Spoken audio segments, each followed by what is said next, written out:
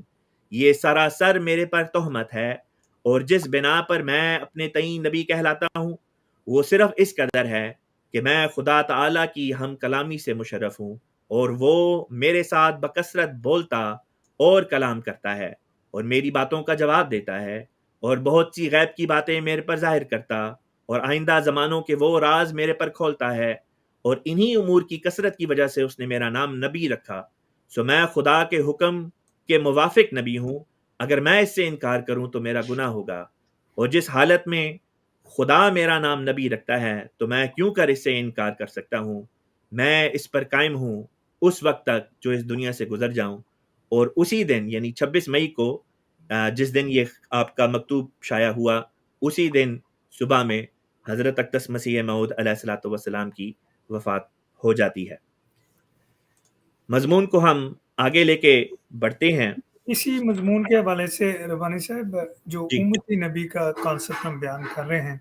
صرف 3 لائنیں ہیں حضرت مسیح موعود علیہ السلام کے ایک اقتباس کی،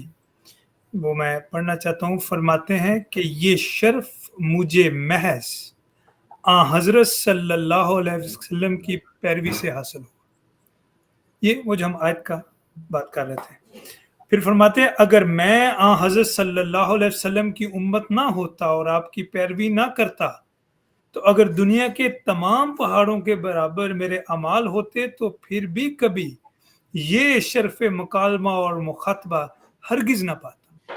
کیونکہ اب جز محمدی نبوت کے سب نبوتیں بند ہیں، شریعت والا نبی کوئی نہیں آ سکتا، یعنی کہ شریعت والا کوئی نبی نہیں آ سکتا، اور بغیر شریعت کے نبی ہو سکتا ہے مگر وہی جو آپ کا امتی ہو۔ بس اسی بنا پر میں امتی بھی ہوں اور نبی بھی۔ جی جب یہ حوالہ جات جماعت احمدیہ کی طرف سے پیش کیے جاتے ہیں، اور لازمی طور پہ حسن الیاس صاحب از ویری ویل ریڈ، وہ لازمی طور پہ ان حوالہ جات کو جانتے ہی ہوں گے۔ ان حوالہ جات کو پڑھنے کے بعد، جیسا کہ آپ کو ہم ویڈیو میں بھی دکھا دیں گے، آپ یعنی موصوف یہ کہتے ہیں کہ جو بھی یہ بات کرے کہ جی ذلی بروزی نبی رسول پاک صلی اللہ علیہ وسلم کے بعد ہونے کا کوئی دعویٰ کرے تو ہم اس پہ ہنسیں گے، مذاق اڑائیں گے۔ تو یہ بات تو ہماری امت کا، ہماری ملت کا مشترکہ حافظہ ہے. اس کے اوپر تو کوئی سوال ہی نہیں ہو سکتا کہ رسالت مآب صلی اللہ علیہ وسلم کے رخصت ہونے کے بعد روئے زمین پر کوئی شخص پیغمبری کا دعویٰ بھی کر سکتا ہے. ہم اس پہ ہنسیں گے, ہم مذاق سمجھیں گے اس بات کو. تو یہ کوئی ایسی حرکت نہیں ہے کہ جس کے اوپر آپ کو کوئی شاباشی ملنی چاہیے، بلکہ قرآن پاک میں اللہ تعالیٰ فرماتا ہے کہ پہلے انبیاء کے ساتھ بھی ایسے ہوا کہ ان کی قومیں، ان کے مخالفین ان کے ساتھ استہزاء کرتے تھے، ہنسی ٹھٹا کرتے تھے. تو آپ بھی اگر ہنسی ٹھٹا سے کام لے رہے ہیں تو آپ اپنی مشابہت پچھلے قوموں کے انبیاء کے جو منکرین تھے ان کے ساتھ خود اپنی مشابہت کو ثابت کریں. چلیں اگلی بات کی طرف چلتے ہیں. اس سے پہلے آپ کو ایک ویڈیو کلپ دکھا دیتے ہیں. کچھ چیزیں انہوں نے ہندو تصوف کے فلسفے سے لی، جس طرح اوتار کے اندر وحدت الوجود کے تصور میں کائنات میں تجسیم ہو کے ظہور ہو جاتا ہے، تو اس پہلو کو ذل اور بروز کے دعووں سے انہوں نے شامل کرنے کی کوشش کی، تو ایک کمبینیشن آف گمراہی وجود میں آیا. جزاک اللہ. جیسا کہ یہ آپ نے ویڈیو کلپ دیکھا، اس میں ایک اعتراض جو بانی جماعت احمدیہ حضرت مرزا صاحب علیہ الصلوۃ والسلام کی ذات پر لگایا گیا ہے وہ یہ ہے کہ آپ نے ہندو آئیڈیالوجی سے یہ کانسیپٹ مستعار کیا، یہ کانسیپٹ لیا کہ مختلف اوتار جو ہندوؤں میں مانے جاتے ہیں، ان کے خداؤں، ان کے دیوی دیوتاؤں کے، وہ ان کی روحیں جسم اختیار کر کے زمین پہ آ جاتی ہیں، اور وہ یہ کہنا چاہ رہے ہیں کہ جی حضرت مرزا صاحب علیہ الصلوۃ والسلام نے یہ کانسیپٹ لیا ہے وہاں سے، بروز کا یا ذلی نبی ہونے کا. اور آپ نے یہ بات پیش کی ہے کہ جی میرے اندر جو ہے وہ مثلا ہندوؤں کے جو اوتار ہیں کرشن، ان کی روح میرے اندر آ گئی. تو یہ اب اس بارے میں دیکھتے ہیں کہ یہ بات واقعتاً درست ہے کہ یہ غلط ہے. مولانا لقمان صاحب کی طرف چلتے ہیں. جی لقمان صاحب، اس بارے میں آپ کیا عرض کریں گے؟ جی، جیسا کہ آپ نے بتایا ہے کہ یہ جو بات حضرت مسیح موعود علیہ الصلوۃ والسلام کی طرف منسوب کی گئی ہے، اس بات کا حقیقت سے کوئی تعلق نہیں ہے کہ آپ حضرت مسیح موعود علیہ الصلوۃ والسلام کا ہرگز یہ عقیدہ نہیں تھا جس کو تناسخ یا ری انکارنیشن یا تجسیم کا نام دیا جاتا ہے، کہ جو پچھلے فوت شدہ لوگ ہیں ان کی روح ایک نیا جسم اختیار کر کے اس دنیا میں واپس آ جائے. یہ اگر جیسا کہ حسن صاحب نے کہا ہے کہ اور اقوام سے اس بات کو لیا گیا ہے، لیکن حضرت مسیح موعود علیہ الصلوۃ والسلام کی جو اپنی تعلیم تھی وہ اس کے بالکل خلاف تھی. بلکہ آپ کی بہت ساری کتب میں جو ہندو مذہب میں یہ جو کانسیپٹ پایا جاتا ہے، حضور نے اس کے خلاف عقلی اور نقلی دلائل دیے ہیں. لیکن حضرت مسیح موعود علیہ الصلوۃ والسلام بانی جماعت احمدیہ کا جو اپنا اس بارے میں سٹینس ہے وہ یہ واضح ہے، اور وہ یہ روحانی خزائن جلد نمبر 17 یہ جو کتاب ہے گورنمنٹ انگریزی اور جہاد، اس میں آپ تحریر فرماتے ہیں کہ اگرچہ میں نے اپنی بہت سی کتابوں میں اس بات کی تشریح کر دی ہے کہ میری طرف سے یہ دعویٰ کہ میں عیسیٰ مسیح ہوں اور نیز محمد مہدی ہوں اس خیال پر مبنی نہیں ہے کہ میں در حقیقت حضرت عیسیٰ علیہ السلام ہوں اور نیز در حقیقت حضرت محمد مصطفیٰ صلی اللہ علیہ وسلم ہوں، مگر پھر بھی وہ لوگ جنہوں نے غور سے میری کتابیں نہیں دیکھیں وہ اس شبہ میں مبتلا ہو سکتے ہیں کہ گویا میں نے تناسخ کے طور پر اس دعوے کو پیش کیا ہے، اور گویا میں اس بات کا مدعی ہوں کہ سچ مچ ان دو بزرگ نبیوں کی روحیں میرے اندر حلول کر گئی ہیں، لیکن واقعی امر ایسا نہیں ہے. تو حضرت مسیح موعود علیہ الصلوۃ والسلام نے اس بات کو بیان کیا ہے کہ جیسا کہ اور جو مذہبی لٹریچر ہے اس میں جو تمثیل کا کانسیپٹ ہے کہ ایک شخص کو دوسرے شخص سے مماثلت دی جائے، اس نسبت سے حضرت مسیح موعود علیہ الصلوۃ والسلام نے اپنے متعلق بیان کیا ہے کہ اللہ تعالیٰ نے آپ کو حضرت عیسیٰ علیہ السلام کا مثیل اور حضرت صلی اللہ علیہ وسلم کا مثیل قرار دیا ہے، لیکن آپ نے کبھی یہ دعویٰ نہیں کیا کہ حقیقت میں حضرت عیسیٰ علیہ السلام کی روح یا نعوذ باللہ حضرت صلی اللہ علیہ وسلم کی روح ایک نیا جسم لے کر دوبارہ اس دنیا میں آئی ہے. یہ اس کی مثال ویسے ہی ہے جیسے بائبل میں مثلا ایلیا نبی کے متعلق جو نیو ٹیسٹمنٹ ہے اس میں ملتا ہے کہ حضرت عیسیٰ علیہ السلام نے فرمایا کہ ان کی جو واپسی ہے وہ حضرت یوحنا یعنی جو پروفٹ جان دا بیپٹسٹ ہیں ان کے ذریعے وہ پوری ہوئی، مطلب انہوں نے وہ ایک تمثیل دی ہے. اسی طرح قرآن کریم میں سورہ بقرہ میں بار بار جو حضرت صلی اللہ علیہ وسلم کے زمانے میں جو یہود تھے ان کو اللہ تعالیٰ نے تمثیل دی ہے یہ کہہ کر کہ تقتلون، مطلب اللہ تعالیٰ نے بات پرانے یہودیوں کی بیان کی جا رہی ہے قرآن کریم میں، لیکن تقتلون کہا جا رہا ہے آن حضرت صلی اللہ علیہ وسلم کے زمانے کے یہودیوں کو، کہ گویا تم ایسا کرتے تھے، حالانکہ بات وہاں پر پرانے یہودیوں کی ہو رہی ہے۔ تو اسی طرح آن حضرت صلی اللہ علیہ وسلم کی احادیث میں بھی اس بات کا ذکر ملتا ہے کہ جو اگلے زمانے کے مسلمان ہیں ان کی آن حضرت صلی اللہ علیہ وسلم نے تمثیل بیان کی ہے یہود سے یا اور اقوام سے۔ تو یہ اس کانسیپٹ کی بنیاد پر اس کی بنیاد پر حضرت مسیح موعود علیہ الصلوۃ والسلام نے بیان کیا ہے کہ آپ ایک تمثیل کے رنگ میں یا مماثلت ہے آپ کو حضرت عیسیٰ علیہ السلام سے اور حضرت صلی اللہ علیہ وسلم سے، نہ یہ کہ آپ نے حقیقی طور پر تناسخ والا جو کانسیپٹ ہے اس کو پیش کیا ہے۔ جزاک اللہ لقمان صاحب۔ مضمون کو آگے لے کے چلنے سے پہلے اب ایک ویڈیو کلپ دیکھتے ہیں۔ تو یہ جو معاملہ ان کے ساتھ ہوا نا کہ سب نے مل کر کیا، تو یہ ٹھیک ہے کہ سب نے مل کر کیا، لیکن یہ سب کو مل کر کرنے پر جو مجبور کرنے والی قوت ہے وہ بھی یہ خود ہے۔ یعنی احمدی حضرات، میں نے پچھلے دنوں ایک انٹرویو میں کہا کہ ان لوگوں نے اس چیز کا آغاز کیا ہے، پہلے نام الگ کیا۔ یہ جتنے باقی لوگ تھے ان کے انحرافات پائے جاتے تھے، لیکن یہ لوگ سیاست میں بھی آئے، انہوں نے الگ خطہ ارض حاصل کرنے کی بھی کوشش آپ کی۔ کہہ رہے ہیں کہ احمدیز نے پہلے تکفیر کر دی باقی ساروں احمدی نے۔ کی تکفیر، لوگ عام طور پہ کہتے ہیں جی وہ محمد حسین بٹالوی ایک عالم تھے، اہل حدیث عالم تھے، انہوں نے جو ہے اس کا آغاز کیا تھا انفرادی سطح پر، تو آج ہمارے اوپر دسیوں لوگوں نے تکفیر کے فتوے لگائے ہوئے۔ جزاک اللہ۔ جیسا کہ آپ نے اس ویڈیو کلپ میں دیکھا ہے، جماعت احمدیہ کی پرسیکیوشن ہو رہی ہے، اور اس پرسیکیوشن کا الزام بھی جماعت احمدیہ کو دیا جا رہا ہے، جو کہ واضح طور پہ غلط بات ہے۔ اور موصوف یہاں پہ حسن الیاس صاحب یہ کہتے ہیں کہ جی جماعت احمدیہ کے اوپر تکفیر کی گئی، اس کے ذمہ دار بھی جماعت احمدیہ، کیونکہ اس تکفیر کی شروع کرنے والے جو تھے وہ احمدی خود تھے۔ حالانکہ یہ بات تاریخی لحاظ سے غلط ہے۔ جماعت احمدیہ کے اوپر تاریخ کی پہل یا تکفیر کی پہل کرنے والے خود آپ کے علماء تھے، یعنی دوسرے مسلک سے تعلق رکھنے والے علماء کرام تھے، جن میں سر فہرست مولانا محمد حسین صاحب بٹالوی تھے۔ آپ نے کریہ پھر کے یہاں تک کہ مکہ مدینے سے بھی آپ نے فتوے منگوائے، اور 200 کے لگ بھگ علماء کا فتویٰ آپ نے اکٹھا کیا، اور یہ کفر نامہ جو ہے یہ ہمارے پاس موجود ہے، اور بعد میں بلکہ کسی وقت یہ ڈاکیومنٹ ہم اپلوڈ بھی کر دیں گے اور اسکرین پہ بھی یہ دکھا دیں گے۔ تو یہ 200 علماء کرام کا فتویٰ اکٹھا کیا گیا، ایک بندہ نہیں تھا، 2 بندے نہیں تھے، مختلف مکاتب فکر کے متفقہ یہ ایک کفر نامہ تھا جو حضرت مرزا صاحب علیہ الصلوۃ والسلام کی تکفیر کے لیے تیار کیا گیا اور جماعت احمدیہ کی تکفیر پہ تیار کیا گیا۔ اس کے بعد جوابی کارروائی کے طور پہ جماعت احمدیہ کی طرف سے رد عمل دکھایا گیا۔ بہرحال اس رد عمل کے بارے میں بات آگے چل کے ہوئے گی، لیکن یہ بات یہاں پہ کلیئر کرنی بہت ضروری تھی کہ تکفیر کی پہل ہم نے نہیں کی، بلکہ ہماری مخالفین نے کی تھی۔ آپ موصوف نے اپنی ویڈیو میں یہ بھی کہا کہ جی یہ چند علماء تھے، 10-20 علماء نے تو غامدی صاحب کی بھی تکفیر کی ہوئی ہے۔ ہم 10-20 علماء گلی کے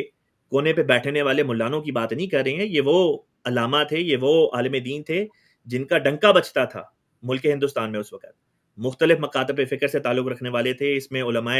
دیوبند بھی شامل ہیں، اہل حدیث بھی شامل ہیں، وہابی بھی شامل ہیں، مختلف مکاتب فکر کے علماء اس میں شامل تھے۔ اب اس ویڈیو میں جو کہ آپ نے دیکھی تھی کچھ دیر پہلے، اس میں انہوں نے ایک یہ بھی اپنی طرف سے ایک دعویٰ پیش کیا ہے کہ جی جماعت احمدیہ نے تکفیر کی، یا یہ کہ جماعت احمدیہ کے جو دوسرے خلیفہ تھے سیدنا مسلم موعود رضی اللہ تعالیٰ عنہ، الحاج بشیر الدین محمود احمد صاحب رضی اللہ تعالیٰ عنہ، انہوں نے اپنی کتاب آئینہ صداقت میں یہ کہا کہ جی جو مرزا صاحب علیہ الصلوۃ والسلام کا انکار کرے، ان کی وحی کا انکار کرے، تو یہ واقعتاً جو ہے یہ کفر ہے، اور یہ کفر دونا کفر نہیں۔ اور وہ کہتے ہیں کہ جی اس بات کی کبھی بھی کسی احمدی نے جو ہے وہ تعویل پیش نہیں کی، یا کوئی اس کی ایکسپلینیشن وغیرہ جو ہے وہ پیش نہیں کر سکے، جب آپ نے اپنے یہ انٹرویو میں بھی ایک ریسنٹ انٹرویو میں بھی آپ نے یہ دعویٰ پیش کیا ہے۔ تو یہ بات جی حقائق کے لحاظ سے دیکھا جائے تو یہ غلط ہے۔ اسکرین کے اوپر اس وقت آپ کے سامنے حضرت جماعت احمدیہ کے جو دوسرے خلیفہ تھے حضرت مسلم موعود رضی اللہ تعالیٰ عنہ، ان کی کتاب اس وقت اسکرین پہ آپ کو ہم دکھا رہے ہیں۔ یہ انوار العلوم کی جلد نمبر 23 ہے، تحقیقاتی کمیشن کے 7 سوالوں کے جوابات، اور یہ 29 اکتوبر 1953 کو یہ مکالمہ پیش آتا ہے۔ آپ سے جو سوال کیا گیا، یعنی جماعت کے خلیفہ دوسرے جو تھے، جن کی تحریر ہے آئینہ صداقت، آپ سے سوال کیا گیا جو مسلمان مرزا غلام احمد صاحب کو نبی بمانے ملہم اور معمور من اللہ نہیں مانتے کیا وہ مومن اور مسلمان ہیں؟ آپ کیا جواب دیتے ہیں؟ ملاحظہ فرمائیے. مسلم اور مومن قرآن مجید کے محاورات کو دیکھتے ہوئے دو الگ الگ معنی رکھتے ہیں.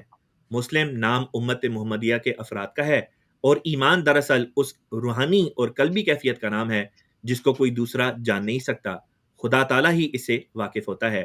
جہاں تک لفظ مسلم کا تعلق ہے، قرآن کریم کی آیت ہوا سماکم المسلمین کے مطابق امت محمدیہ کا ہر فرد مسلم کہلانے کا مستحق ہے. اس تعریف کی تاکید اس حدیث صحیح سے بھی ہوتی ہے، من صلی صلاتنا واستقبل قبلتنا واکل ذبیحتنا فذلک المسلم الذی لہو ذمۃ اللہ و ذمۃ رسولہ. یعنی جو شخص بھی ہمارے قبلہ یعنی کعبہ کی طرف منہ کر کے مسلمانوں کی سی نماز پڑھے اور مسلمانوں کا ذبیحہ کھائے، پس وہ مسلمان ہے جس کو خدا اور اس کے رسول کی حفاظت حاصل ہے. باقی رہا مومن، سو کسی کو مومن قرار دینا در حقیقت صرف خدا تعالیٰ کا کام ہے. عام اصطلاح میں مسلم اور مومن ایک معنوں میں استعمال ہو جاتے ہیں، لیکن در حقیقت مومن خاص ہے اور مسلم عام. پس ہر مومن مسلم ضرور ہوگا لیکن ہر مسلم کا مومن ہونا ضروری نہیں. میں اس بحث کو آگے لے کے چلتا ہوں. آپ سے اگلا جو سوال کیا گیا وہ بھی ذرا ملاحظہ فرمائیں. آپ سے جو اگلا سوال کیا گیا، اچھا یہ بھی بتاتا چلوں ضمنی طور پہ کہ حضرت مرزا صاحب علیہ السلام نے اپنے وہ لوگ جنہوں نے مسلمانوں میں سے آپ کا انکار کر دیا ان کے بارے میں یہ نہیں کہا کہ یہ شخص جو ہیں یہ غیر مسلم ہیں، ان کو مسلمان ہی کہا ہے. اس بات کے بعد جو اگلا سوال آپ لوگوں کی طرف سے پیش کیا جاتا ہے، اس وقت بھی جماعت کے خلیفہ کے سامنے یہ بات پیش کی گئی کہ جو شخص مرزا صاحب علیہ الصلوۃ والسلام کا انکار کر دیتا ہے مسئلہ تکفیر سے ریلیٹڈ، کیا ایسا شخص کافر ہے؟ اس کے جواب میں بھی جماعت کے جو دوسرے خلیفہ تھے انہوں نے یہ نکتہ پیش کیا کہ کافر کے معنی عربی زبان میں نہ ماننے والے کے ہیں. بس جو شخص کسی چیز کو نہیں مانتا اس کے لیے عربی زبان میں کافر کا لفظ ہی استعمال ہوگا. بس ایسے شخص کو جب تک وہ یہ کہتا ہے کہ میں فلاں چیز کو نہیں مانتا، اس چیز کا اس کو کافر سمجھا جائے گا. اس چیز کا ایسے شخص کو ہم یہ نہیں کہتے کہ وہ اسلام کا کافر ہے. جیسے کہ امام جعفر صادق علیہ السلام اہل بیت کے ائمہ اہل بیت کا انکار کرنے والوں کے متعلق فرماتے ہیں، من عرفہ نہ کانا مومنا من انکر نہ کانا کافرہ، کہ جو ہمیں مومن جو ہمیں مانتا ہے ہمیں سمجھتا ہے ایکسیپٹ کرتا ہے وہ مومن ہے، جو ہمارا انکار کرتا ہے وہ کافر ہے. اسی طریقے سے جماعت احمدیہ کے جو بانی تھے آپ فرماتے ہیں ایک یہ کفر کہ ایک شخص اسلام سے ہی انکار کرتا ہے اور حضرت صلی اللہ علیہ وسلم کو خدا کا رسول نہیں مانتا، یہ ایک کفر کی قسم ہے. دوسری قسم یہ ہے کہ کفر کہ مثلاً وہ مسیح موت کو نہیں مانتا اور اس کو باوجود اتمام حجت کے جھوٹا جانتا ہے، جس کے ماننے اور سچا جاننے کے بارے میں خدا اور رسول نے تاکید کی ہے اور پہلے نبیوں کی کتابوں میں بھی تاکید پائی جاتی ہے. یہاں پہ دو یعنی کہ تفریق کر کے دکھا دی کہ یہ دو قسم کے مختلف قسم کے کفر ہیں. اس کے بعد آپ نے پھر خود یہ بات بیان کی کہ وہ شخص جو مسیح موعود علیہ السلام کا انکار کرتا ہے وہ اسلام کے دائرے سے باہر نہیں، اسلام کے دائرے میں رہتے ہوئے مومن کے دائرے سے باہر آ جاتا ہے. اب اس کے بعد مضمون کو آگے لے کے چلتے ہیں اور ذکر کرتے ہیں. سلمان صاحب مسئلہ تکفیر کے بارے میں ان موصوف نے ایک یہ اعتراض کیا اپنی ویڈیو میں کہ احمدیوں نے اپنے لیے ایک نیا جو شخصیت تھی اس کو اختیار کیا، اپنا ایک نیا نام جو ہے وہ اختیار کر لیا. اس بارے میں اور وہ کہتے ہیں کہ جی اس وجہ سے ان کی مخالفت ہوئی اور تکفیر ہوئی. ذرا روشنی ڈالیں اس بارے میں. اس میں جو نام رکھنے کی وجہ سے اگر جہاں پہ جو کوٹ ہے وہاں پہ حضرت مسیح موعود علیہ السلام نے ایک اشتہار میں اس کا پورا ذکر فرمایا تھا اور وہ فرماتے ہیں کہ اس فرقے کا نام مسلمان فرقہ احمدیہ اس لیے رکھا گیا ہے کہ ہمارے نبی کریم صلی اللہ علیہ وسلم کے دو نام تھے، ایک محمد صلی اللہ علیہ وسلم، دوسرا احمد صلی اللہ علیہ وسلم، اور اس میں محمد جلالی نام تھا اور اس میں ایک مخفی پیش گوئی تھی کہ حضرت صلی اللہ علیہ وسلم ان دشمنوں کو تلوار کے ساتھ سزا دیں گے جنہوں نے تلوار کے ساتھ اسلام پر حملہ کیا اور صدہا مسلمانوں کو قتل کیا. لیکن اس میں احمد جمالی نام تھا جس سے یہ مطلب تھا کہ حضرت صلی اللہ علیہ وسلم دنیا میں آتشی اور صلح پھیلائیں گے. سو خدا نے ان دونوں ناموں کی اس طرح پر تقسیم کی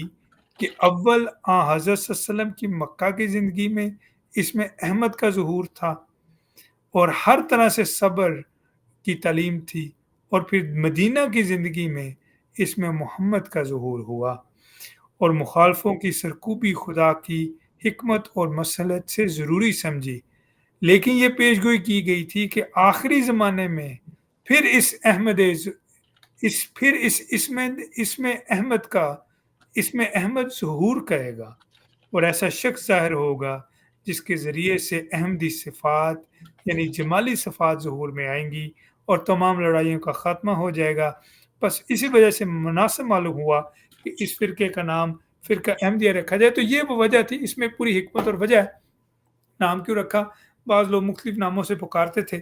تو اس لیے اس کا نام رکھا گیا۔ تو اقتباس سامنے ہے، تو میرا خیال ہے اس کے لیے اتنا ہی کافی ہے۔ جی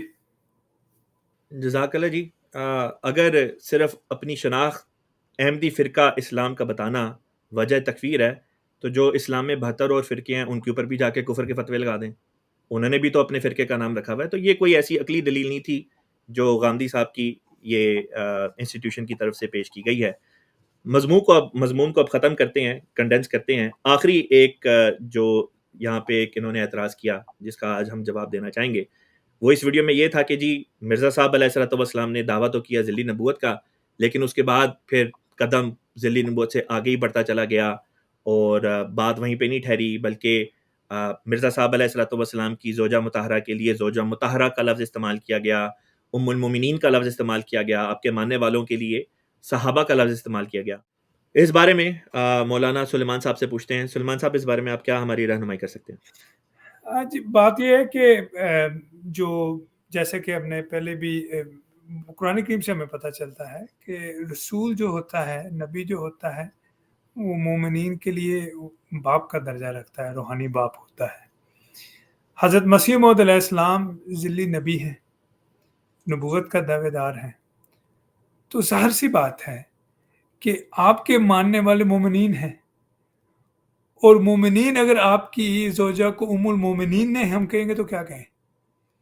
آپ کے صحابہ کو صحابہ نہ کہیں تو کیا کہیں؟ تو اس لحاظ سے دیکھیں تو یہ اعتراض بالکل بے بنیاد سا معلوم ہوتا ہے کہ انہوں نے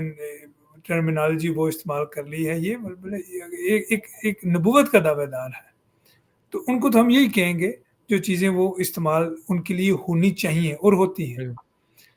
بالکل درست آپ نے بیان کیا کہ یہاں پہ مومنین سے مراد ہم غامدی صاحب کو نہیں لے رہے، یہاں پہ مومنین سے مراد ہم دوسرے مکاتب فکر کے لوگوں کو نہیں لے رہے، یہاں پہ مومنین سے مراد جماعت احمدیہ میں وہ لوگ مراد ہیں جو حضرت مرزا صاحب علیہ الصلوۃ والسلام کے اوپر ایمان لے کر آئے ہیں، وہ مراد ہیں۔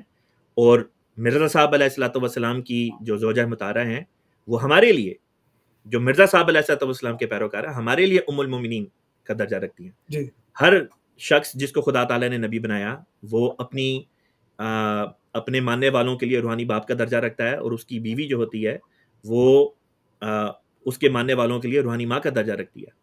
ٹھیک اسی طریقے سے اگر ہمارے نزدیک مرزا صاحب علیہ الصلوۃ والسلام اللہ تعالیٰ کے نبی ہیں، جن معنوں میں بھی نبی ہیں وہ ہم نے اس پروگرام میں بیان کر دیا، تو لازمی طور پہ ماننا پڑے گا کہ ان کی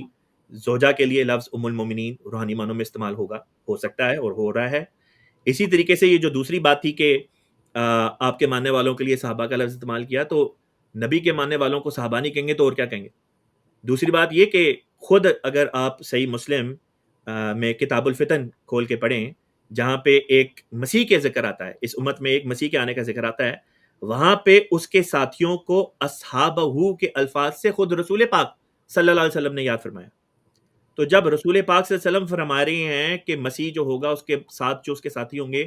وہ صحابہ ہوں گے، تو ہماری تو یہ مجال نہیں کہ ہم پھر یہ کہیں کہ جی صحابہ کا لفظ کیوں استعمال کیا ہے۔ اگر آپ اتنی جرت دکھا سکتے ہیں تو پھر یہ سوال آپ رسول پاک صلی اللہ علیہ وسلم کے دربار میں پیش کریں۔ بہرحال یہ ہے کہ انہوں نے اس پروگرام میں بہت سی باتیں بھی ایسی کی ہیں، لیکن وہ ہم اس کی تفصیل میں نہیں گئے۔ دیکھیں، حوالے دلائل بہت زیادہ ہیں۔ صوفیاء کے تو خیر یہ دلائل نہیں مانتے، لیکن علماء کے بھی بہت زیادہ ہیں۔ آیت خاتم النبیین کے حوالے سے مختلف چیزیں ہیں۔ اصل بات یہ ہے، اور جو تمام لوگوں کو ذہن میں رکھنی بھی چاہیے اور سوچنا بھی چاہیے، کہ کیا نبی کی ضرورت نہیں ہے؟ جو حالت چل رہی ہے مسلمانوں کی، ایک طرف ہم جیسے قرآن حکیم کی شروع میں ہی رب العالمین ہم پڑھتے ہیں، تمام جہانوں کا اللہ تعالیٰ رب ہے،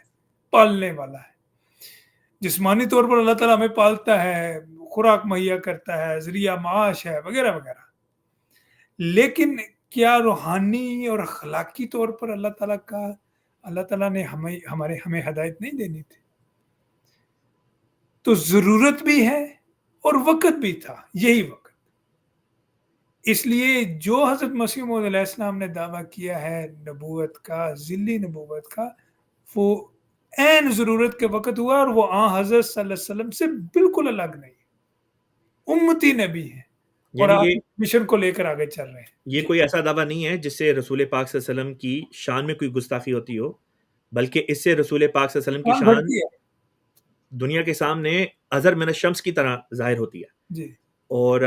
بالکل آپ نے جو مثال دی ہے کہ یہ ہو نہیں سکتا کہ نبی کی ضرورت تو باقی ہو لیکن خدا تعالیٰ نبی کو نہ بھیجے. جی مسلمان بگڑ تو جائیں، جیسے کہ قرآن سے پتہ چلتا ہے پچھلی امتوں میں نبی کب آتے تھے، اللہ تعالیٰ کے انبیاء وغیرہ رسول وغیرہ تب آتے تھے جب امتیں بگڑ جاتی تھیں. تو امت کے بگڑنے کے بارے میں تو خبریں ہمیں قرآن میں بھی ہیں، اور یعنی امت مسلمہ کے بارے میں، اور احادیث مبارکہ میں بھی ہیں، اور مسلمانوں کی حالت خود پکار کے کہہ رہی ہے کہ اس وقت ان کی اب کتنی حالت جو ہے وہ اور گر سب چکی سے ہے. بڑی بات یہ ہے کہ یہ ان کی طرف سے یہ کہا گیا قرآن کی موجودہ، قرآن کی موجودہ، اس لیے ہمیں کسی کی ضرورت نہیں. وہی قرآن کی یہ پیش کوئی کر رہا ہے، وقال الرسول یا رب ان قوم اتخذوا هذا القرآن مہجورا. بالکل یہ واقعہ صحابہ کے وقت تو ہو نہیں سکتا کہ رسول پاک صلی قرآن اللہ علیہ وسلم کی کریم زندگی کو میں یہ پیچھے ہوا. پھینک دیا ہے انہوں نے. بالکل تو قرآن کریم موجود ہے لیکن پھر اس کو پیچھے پھینک دیا، تو کیا مطلب ہے؟ وہ کیسے اس قرآن کریم کو دوبارہ زندہ کیا جائے گا؟ اسی کی تشریح میں رسول پاک صلی اللہ علیہ وسلم نے خود یہ بات بیان فرمائی کہ یاتی علی الاسلامی زمان، ان کے ایک زمانہ آنے والا ہے اسلام کے اوپر، لم یبقى من الاسلامی الا اسمہ، اسلام صرف نام کا باقی رہ جائے گا، ولم یبقى من القرآن الا رسمہ، قرآن بھی صرف رسم الخط میں باقی رہ جائے گا، عمل اس کے اوپر کوئی نہیں ہوگا. جی اس زمانے کے علماء غلط فتوے دیں گے، مساجدہم عامرۃ وہی خراب من الہدی، کہ مساجد بھری ہوئی ہوں گی ان علماء کی لیکن ہدایت سے خالی ہوں گی. منہم تخرج الفتنۃ وفیہم تعود، ان سے فتنے نکلیں گے، واپس انہی میں عود کر کے چلے جائیں گے. یہ ساری حالتیں اس وقت آپ کو خود بھی دکھائی دیتی ہیں، آپ خود بھی کہتے ہیں کہ علماء کس طرح سے غلط فتوے دے کے لوگوں کو اسلام کو بدنام کر رہے ہیں، لوگوں کی زندگیوں کے ساتھ کھیل رہے ہیں. تو وہ تمام تر باتیں جو احادیث میں موجود تھیں، جن کا ذکر قرآن میں بھی آ گیا ضمنی طور پہ، ساری باتیں پوری ہو گئیں، لیکن آپ یہ کہتے ہیں کہ نہیں کوئی آ نہیں سکتا. مسائل تو ہیں لیکن ان کا حل کرنے کے لیے خدا تعالیٰ اب کسی کو بھیج نہیں سکتا. اصل میں اعتراض جماعت احمدیہ پہ نہیں، اصل میں اعتراض آپ پہ بنتا ہے جو اللہ تعالیٰ کے ہاتھوں کو باندھنے کی کوشش کرتے ہیں. جی بالکل ایسی ہے. جی اسی کے ساتھ آج کے اس پروگرام کو ختم کرتے ہیں. انشاءاللہ اگلے پروگرام میں اگلے اعتراضات، اگلی ویڈیو کا جواب لے کے حاضر ہوں گے. تب تک کے لیے دیں اجازت. السلام علیکم ورحمۃ اللہ وبرکاتہ. وآخر دعوانا ان الحمدللہ رب العالمین. محمد رسول اللہ.